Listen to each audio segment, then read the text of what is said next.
Nesta edição, um resumo dos acontecimentos da semana, com destaque para as vacinas da Rússia e da China, o problema do ensino particular na Bahia e uma reflexão sobre o maior experimento de controle social da história do mundo que está em andamento. Olá, eu sou o Cláudio Lessa falando de Brasília. O infame Supremo Tribunal Federal, a vergonha mundial, não se cansa de passar vergonha. A pobre e sinistra Carmen Lúcia, de cretinice infindável, resolveu, como sempre acontece, acolher uma ação movida pelos esquerdoides burrinhos do Partido Verde, que pedem a suspensão do decreto e da portaria que autorizaram a chamada Operação Verde 2. A cretininha, como diria meu falecido pai, autoritariamente deu 5 dias para que o presidente Bolsonaro e o ministro da Defesa, Fernando Azevedo e Silva, expliquem a atuação das Forças Armadas em fronteiras, terras indígenas e nos estados da Amazônia Legal. O general Augusto Heleno reagiu hoje à palhaçada da Sinistrinha e publicou no Twitter o seguinte, abre aspas, a ministra Carmen Lúcia do STF acolheu a ação de um partido político e determinou que o presidente da República e o ministro da Defesa expliquem o uso das Forças Armadas na Amazônia. Perdão, cara ministra, se a senhora conhecesse essa área, sabe qual seria a sua pergunta?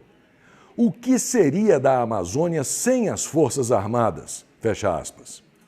Em outras palavras, dona Sinistra, quem é burro pede a Deus que o mate e ao diabo que o carregue. Na empulhação da guerra contra a peste chinesa, vem a notícia de que estudos preliminares mostraram que a vacina Sputnik V, desenvolvida na Rússia, produziu resposta imune sem causar efeitos colaterais adversos. O governo do Paraná sonha em começar a vacinação no começo do ano que vem. Já a vacina chinesa é uma incógnita, e toda essa conversa fiada de que a vacina é uma prova de amor, que os fabricantes de vacinas querem o seu bem. Será mesmo? Veja só este comercial e tente captar a mentalidade desse povo que diz estar produzindo uma vacina na China.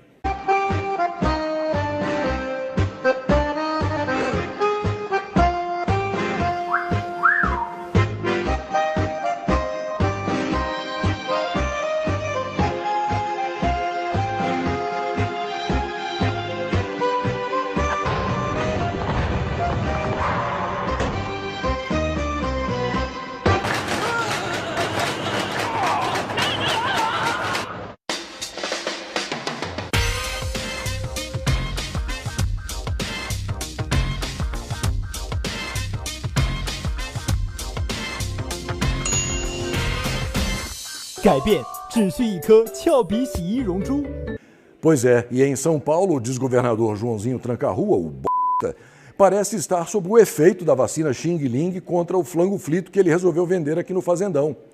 Preste atenção no que ele disse esta semana, abre aspas. As pessoas devem atender à decisão da obrigatoriedade de tomarem a vacina também por uma decisão própria. A vacina tem de ser uma decisão pessoal de cada um, mas uma obrigação de determinação do Estado. Fecha aspas.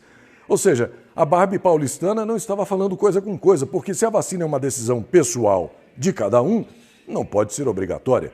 Um fraseado totalmente desconexo, sem sentido, talvez efeito da vacina que ele andou tomando.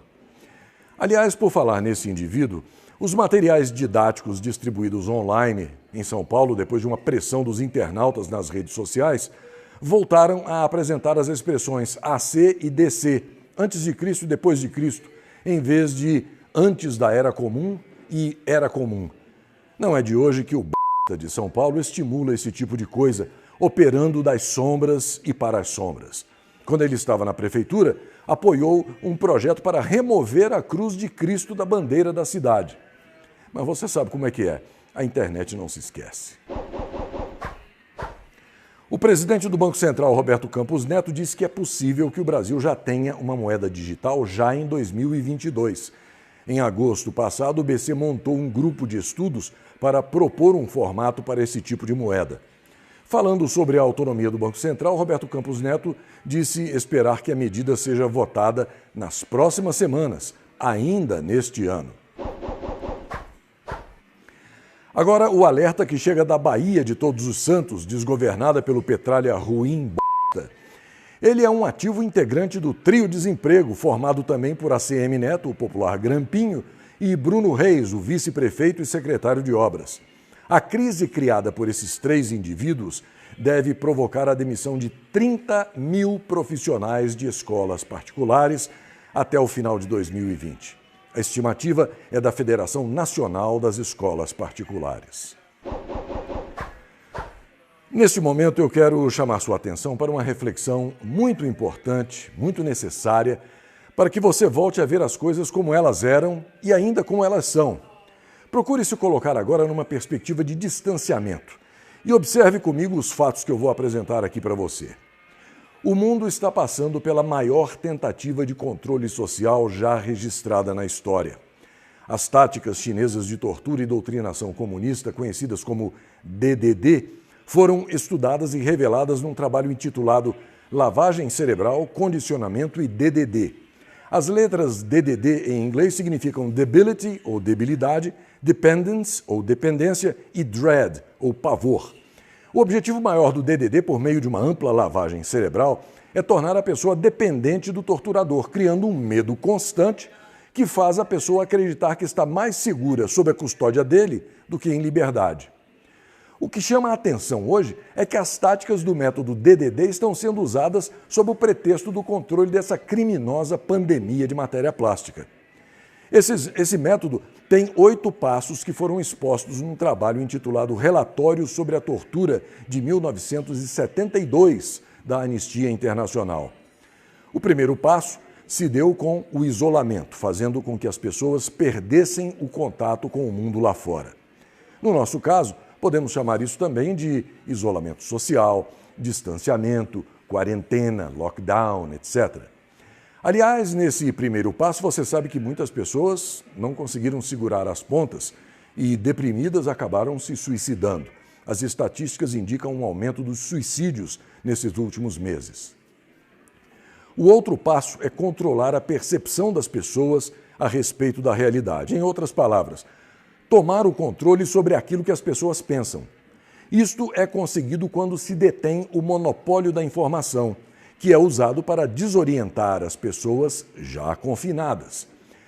Você sabe que essa tática já está sendo usada abertamente, descaradamente pela extrema imprensa, que só não contava com o trabalho das mídias sociais no sentido contrário.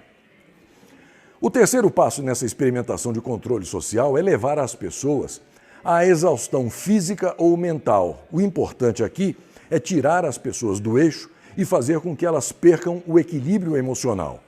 No caso atual, as tentativas se concentram na imposição de longos períodos de confinamento, combinados com o ócio forçado e a apresentação de cenários apocalípticos iminentes para deixar as pessoas completamente fora do eixo. Em seguida, vem a tática de alimentar a ansiedade e o estresse por meio de ameaças. As pessoas estão sendo bombardeadas com ameaças e terrorismo psicológico de uma forma descarada. Nessa pandemia de matéria plástica, a extrema imprensa repete insistentemente que as pessoas que mais amamos estão correndo sério risco de vida e podem morrer a qualquer momento. Ao mesmo tempo, o fechamento da economia coloca o emprego e a segurança financeira de milhões de famílias em xeque, gerando mais estresse e mais ansiedade. Vale lembrar que no texto de um manual de treinamento da CIA, publicado em 1983, muitos psicólogos afirmam que a simples ameaça de induzir debilidades é mais eficiente do que a debilidade em si.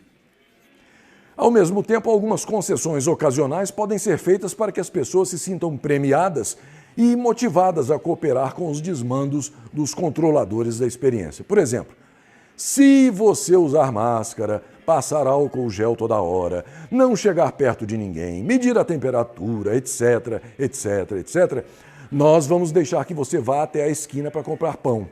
Percebeu como é que funciona essa troca? Pois é. O outro passo nessa gigantesca picaretagem é a exibição de manifestações de onipotência.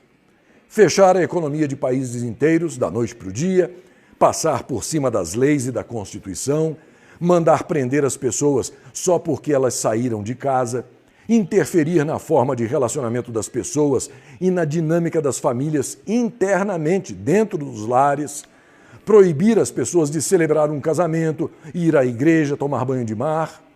Tudo isso são demonstrações bem claras de mostrar para você quem é que manda aqui.